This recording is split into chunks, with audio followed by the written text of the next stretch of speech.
What's up, everybody? Welcome back to another video. I'm Coach Ross. If you've never been to this channel before, we talk anything and everything that's spread offense, offensive football. We're talking passing schemes, running schemes, blocking techniques, anything and everything. We talk about it on this channel. So if this is something you're interested in, make sure you subscribe to the channel. Also, if you like this video, make sure you hit the like button. It helps the video get seen, helps the video grow, helps the channel grow. So I'd appreciate it if you did that.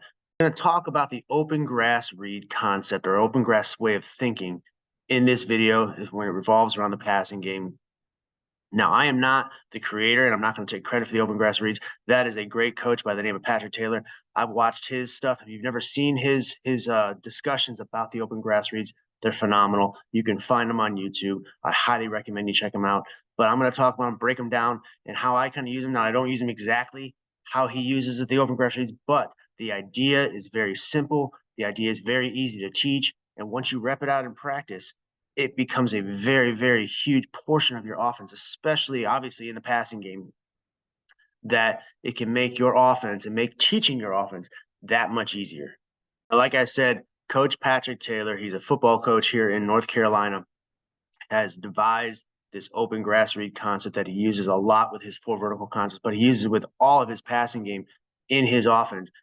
Check him out. Make sure you watch some of the open grass reads. You can find it on Ron Mackey's channel. You can find it on a lot of different channels where he is talking about how he's developed these processes, whether it's pre-snap and post-snap, that show what the quarterback is seeing and talk about the thought process, the mental aspect of the game that helps the quarterback divulge what is going on in the defense and where to find the open space. I'm not going to take credit for it. I use it, and I'm a huge believer and advocate for it. So, Coach Patrick Taylor, if you're watching this video, I'd love to get you on this channel so you can break it down much, much more in depth about the open grass read concept. So please, Coach, if you see this video and you want to join the channel, I would love to have you on for discussion, talk about these open grass reads. What he talks about is he talks about two processes. He talks about the slow process, and he also talks about the fast process. Quickly, to understand what both are, the slow process is pre-snap. That is the picture, the image that the quarterback gets based off the alignment of the defense. And based on the play or the concept that is called, he can determine, for the most part, what receivers are going to be open and what space is going to be available. The process is the fast process. That is post-snap, where he is actually going through his progressions, going through his reads, and determining really, really quickly in that amount of time, based off the information that he gathered from the slow process, he makes his decision and he throws the ball. Now, this is not just a quarterback-driven way of teaching. You're going to teach the receivers, obviously, as well. But the main thing you should take away from this is you are not necessarily reading a defense. You're not necessarily reading a man. You are trying to find that space, that grass. That's why it's called the open grass reads. The quarterback is going to read grass. He's going to read, I know where my receivers are going to be. Are they going to be open in that grass area? If not, then I move on to my next receiver. If so, I'm firing the ball into that space because I know I have that open receiver in that grass. Now, the receiver has to understand when he's open. And I'm going to break that down in a few little concepts here. He has to understand when he's open based on alignment, based off of leverage, and based on the route that he's running. Because if he just runs with the defender or runs near the defender, obviously he's not utilizing or taking advantage of that space. He needs to find that space and get to that open grass to create that separation and to create that easy view for the quarterback to make that easy throw. You'll hear a lot of air raid coaches talk about, don't care what coverage is. We don't teach coverage. Even for me personally, I don't necessarily teach a lot of coverage. I teach the quarterbacks and the receivers to understand what certain coverages do and the idea and where the holes are in those particular coverages. But as far as the passing game is concerned, especially in the air raid offense, you're not necessarily teaching coverage. You're teaching the quarterback and the receivers to find that open grass. That's why it's called the open grass reads, because you're looking for that space, because every single coverage has its weak points. Every single coverage has its holes, has its space. And the routes that they use in the air raid offense are meant to take advantage of those holes to find that open space. Because a lot of times people hear, oh, the air raid, you're throwing it 50 yards down the field. And that couldn't be further from the truth. Especially in the air raid offense, you are looking for the easiest throw, that short, quick completion to continue to move the chains. That's the whole name of the game. Now, obviously, once the defense adjusts to that short passing game, that's when you start throwing it over the top, and that's when you start having to make the adjustments to take advantage of the space behind the defense. But initially, what you want to take advantage of is the space that is available to you, short, quick throwing passing game, and taking advantage of those open windows in the underneath coverage of the defense. So you're not necessarily teaching about coverage. You're teaching about where the space is in that particular coverage. And again, the slow process could not be that much more important because you are teaching the quarterback just by looking at the first picture, the first image he has of the defense alignment. Where are my receivers going to be open? Because I'm a huge advocate of saying that if your quarterback comes to the line of scrimmage and he is scanning the defense before he even starts his cadence, before he even gets into the post snap, that the picture that he gets from the defense, the image or the alignment, is about 80% of what you're going to see post snap, especially if you're running more of a spread formation, because it's hard to disguise blitzes or certain kind of fancy exotic coverages when you are trying to cover all, the entire width of the field. It's very, very hard to disguise. So that 80% picture could not be more true in that pre-snap point of time that the quarterback could see it, and he would already basically have a good idea, a rough idea of where his receivers are going to be open in that particular point in time. I know what you're thinking, coach, you always talk about the passing game. What about the running game? Well, quite honestly, if we come out into a defense and they're giving us a 5-man box, we're going to be running the ball until they stop it, until they bring more defenders in the box. So if we get a 5-man box and we have the numbers advantage to run the football, you best believe we're going to be running the ball until they stop it. So it's not all about just the passing game. However, the passing game, especially with new coaches who have never really taught this kind of offense, it scares them because they don't necessarily know how to teach it. And they feel it's hard for the quarterbacks or the receivers to grasp the idea of just throwing the ball. And sometimes it kind of worries coaches. So they're not as in tune to teach the passing game when it's actually very, very simple for the quarterback to grasp, for the receivers to grasp, especially when you're talking about the short passing game, those 5 to 10 yard throws, finding those bubbles, finding those holes in the defense, and making those throws, making those reads that much easier. You can throw the ball, whether it's high school, middle school, youth football. You can throw the football at those levels because most guys, even if it's not an elite quarterback, can make those simple little throws.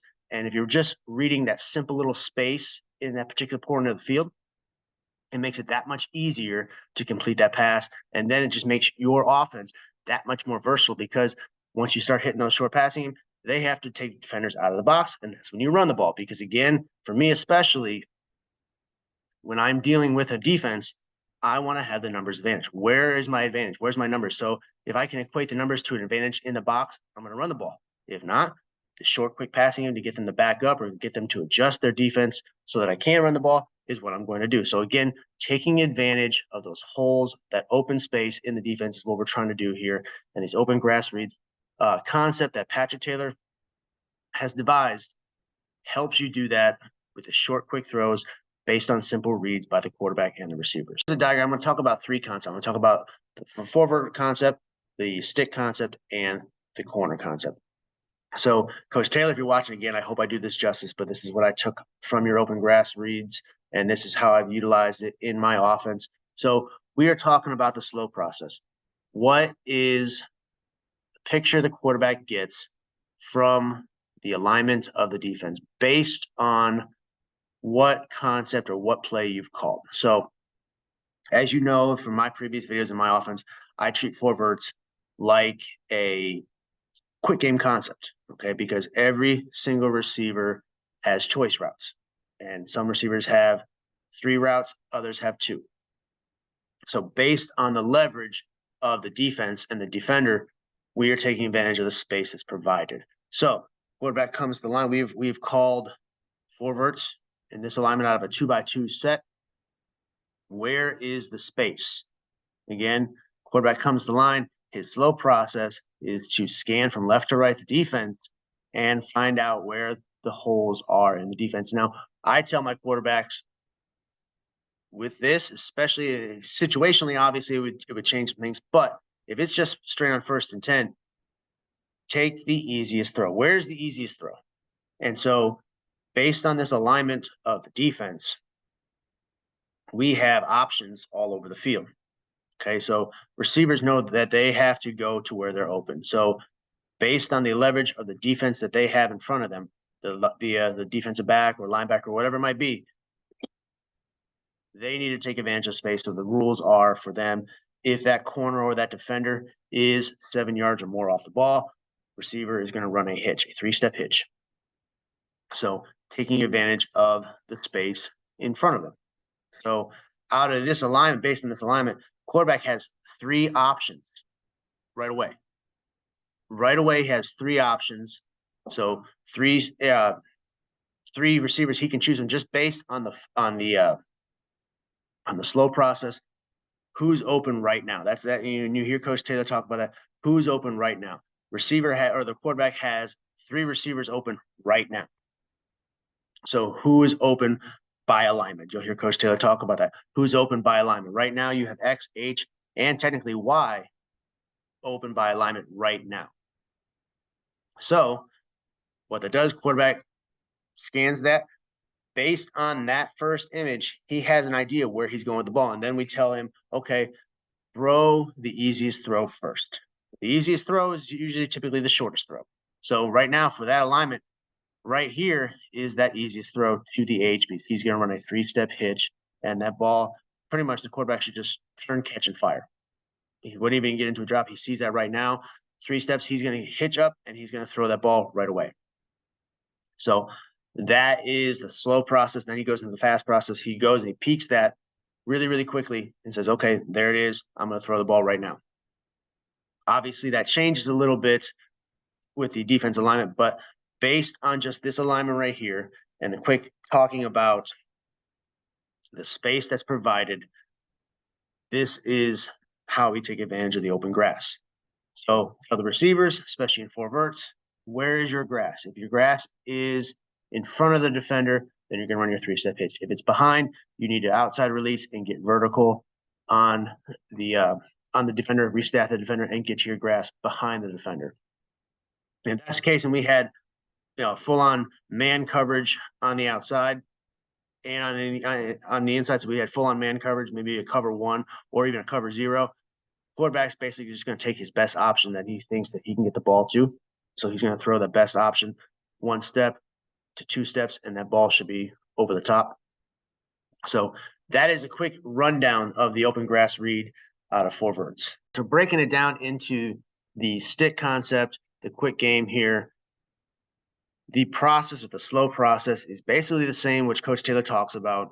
You're still looking at your number 1 receiver, and technically in the stick concept, that number 1 option still would be that over the top vertical. We can take that whole shot right now. We'll take it. So is his number 1 receiver open by alignment? As of right now, the way that corner is sitting, can that corner get into that grass? Can the corner get into that grass?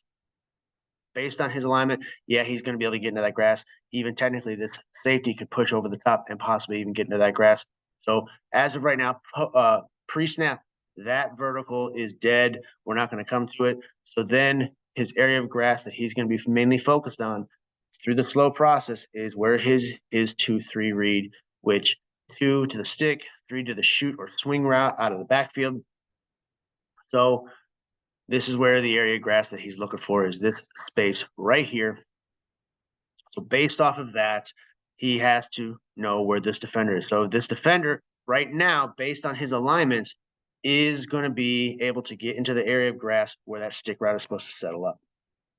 So just based on that alignment, based on that one picture right there, that tells the quarterback, my best option more than likely is going to be this swing route or this area in the flats here where I can take advantage of that space. So when the ball is snapped, he is looking at this defender to see what he does. If he pushes out towards the running back, then he knows that he has to let him clear, and that space right behind him is where that stick is going to settle up, or where that stick will pop open. If he just sits in this area of space right here, that tells the quarterback simply that the space or the grass is open here on the swing. To continue the conversation with the corner concept, it's the same idea. It's the same thing, just we are attacking the same parts of the field just by different angles or by different receivers. So in the stick, we're still tackling this deep portion of the field and then this space underneath. Same thing for the corner concept. The only thing is it's being attacked by a different receiver. So again, my number one option in corner is quarterback's number one option will be that corner route. So again, is my number one option open by alignment? Well, technically by this picture, the quarterback gets this pre-snap picture right here. His option for number one, that corner route, is a little cloudy because there are potentially two defenders that can get into that area of grass. The corner could get there as well as the safety could potentially get over there as well since he's outside the hash. So by that alignment alone, the quarterback will say, well, more than likely, my number one option is not going to be there. So then again, just like stick, because essentially corner turns into stick if that corner route is not there. He reads this defender based on where he goes as far as the grass. Again, just like stick, does he chase the running back on the swing or shoot route? Because if he does, then that slant and sit comes open after he vacates that area in this bubble right here. But if he stays, again, shoot that ball out really, really quickly to the running back. So again, just to rehash it again, number one option open by alignment. If it is, probably going to be hitting that majority of the time. But if it's not, based on the pre-snap alignment, is it there? Is my number one option open by alignment? If he is, okay, we're probably going to hit that. If not, where's my 2-3 read? 2-3 read, slant and sit to the shoot route. So, or technically it's more like the shoot route or swing to the slant and sit because the slant and sit takes a little bit more time to pop open based on what this defender does. So then again, we are reading this area of grass, not necessarily reading defenders.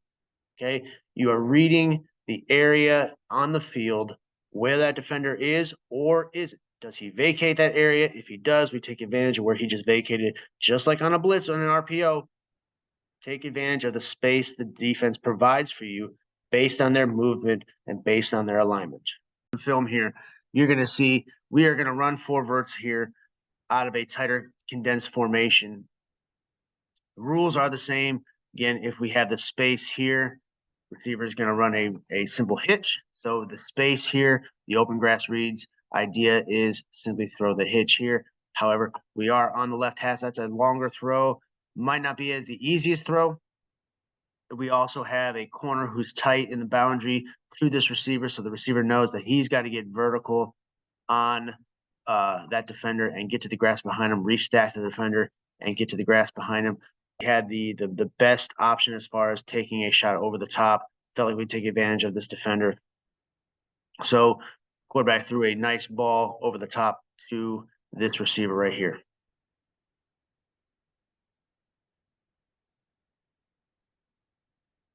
Just the other angle of it, you'll see receiver does a good job. There is no help as far as that corner's one-on-one, and we like the matchup with that defender. So we were taking advantage of that defender and his leverage. Now, typically in a normal setting where we would say we want to just move the chains, keep moving, we would absolutely be throwing that hitch. However, can tag this to where we like the option, we like the matchup, and we feel like we can take advantage of the matchup. You can tag to that receiver going over the top and have him throw that ball.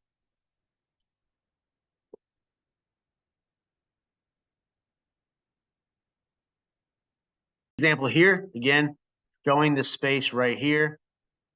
This is the space we want to take advantage of. Quick, easy throw. Receiver reads the leverage. He knows that either he's got the hitch or he's got the seam or even post for this matter, but he takes the hitch based on the leverage because you can see this defender, especially in his stance, is looking to either make a drop and to try and protect the deep coverage behind him.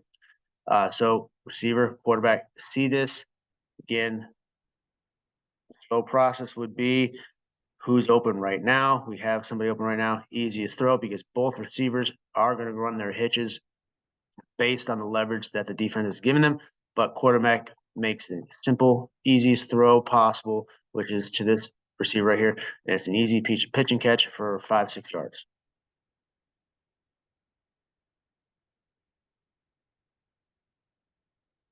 idea here, and I'm actually going to play because you can actually see the quarterback in his head going through the slow process here. You can actually see him look at the defender and make his mind up based on the alignment alone where he is going with this ball. And it's simple, easy pitch and catch. And also tell our receivers that you are one missed tackle away from big play, and you'll see that this receiver makes a good move and he's up the field for a big, big play. You see where his quarterback's eyes are now. His eyes are right here. He says, based on this leverage right here, you can see I have an easy pitch and catch right here for an easy completion.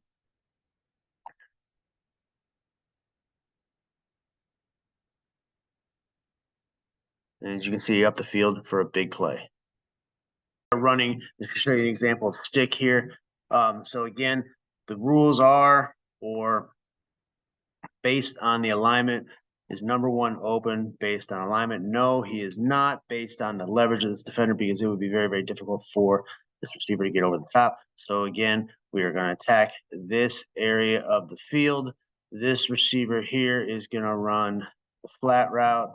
He's going to run the stick route. And we are trying to take advantage of this space right here based on what this defender right here does. Does he shoot down towards flat, or does he stay put on the stick route in that area of the field? And that's what we take advantage of. As you can see, once the ball is snapped, this defender shoots it and chases on that flat route, which opens up the stick right behind it in this open grass right here. Quarterback makes a good read and a good throw.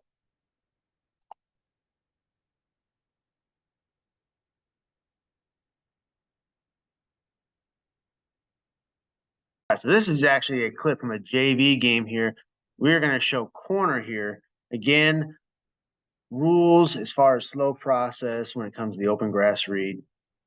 Number one is he open by alignment. So the number one would be the slot receiver on his corner route that's going to hit and break towards this back pylon, since we are in the red zone.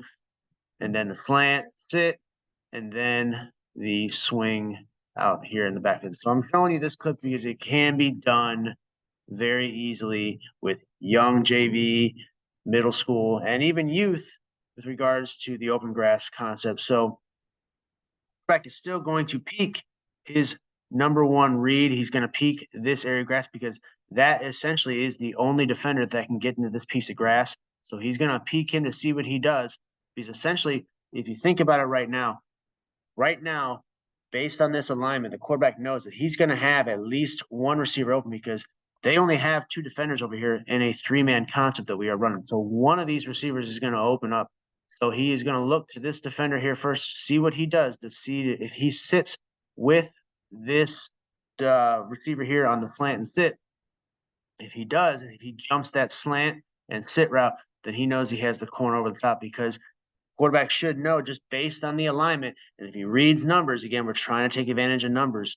He knows that he has a numbers advantage because we're going to throw three receivers on this side of the field, and they only have two defenders that's going to be able to defend it. So we can take advantage of that numbers advantage there, and the quarterback makes a great throw to the receiver here in the back of the end zone for a touchdown. And it's all about reading this one defender. He's the only defender that can get into that grass and that space that is back here where that corner route, where his number one read is going to be. And he makes a good read. And again, young kid can make this throw. Middle schoolers can make this throw. Even youth, if you want to try this kind of a concept, can make this kind of a throw, can make these simple little reads based on the open grass. But you have to rep it at practice. So we're going to show this clip here real quick just to show you what it looks like. And you can see he jumped the slant and sit. Corners wide open in the back of the end zone. There you have it. That is my basic learning or basic teaching of the open grass reads here. Coach Patrick Taylor is the architect of this whole idea. So much credit, and all credit goes to him as far as presenting this kind of an idea, this thought process that I've adopted into my offense. Now, I probably butchered it in this video, and I apologize, Coach Taylor, if you're watching this video. And if you are watching this video, again, like I said, come onto the channel. I'd love to have you on so that you can discuss these open grass reads. and do it justice because I probably destroyed it, but it works for me. It works well as far as how I teach it and the understanding that the kids have. Now you have to rep it at practice. It doesn't just happen overnight. You got to rep it in practice. You got to teach it, and you got to be teaching it consistently, day in and day out. Understanding the kids have to know when they're open. Quarterback has to understand leverage, and as far as the pre-snap is that much more important as far as just getting a basic broad picture of the defense. Again, remember, I firmly believe that 80% of what you see or what the quarterback sees pre-snap is the picture that he's going to get. That's 80% of the picture of what the defense is going to do post-snap. So based off of that information alone, quarterback can make a pretty good judgment as far as where he's going to go with the football. But again, I hope you enjoyed this. I apologize to Coach Taylor, especially to you if I butcher this, but thank you for coming up with this concept. And I wanted just to share it with everybody else in my own views and how I teach it. It's probably a lot different than what Coach Taylor does. But if you're interested in what Coach Taylor talked about, I'm going to link his videos down in the description below, so go check those out. He explains it much more depth than I can. But hope you enjoyed this video. I look forward to seeing you on the next one.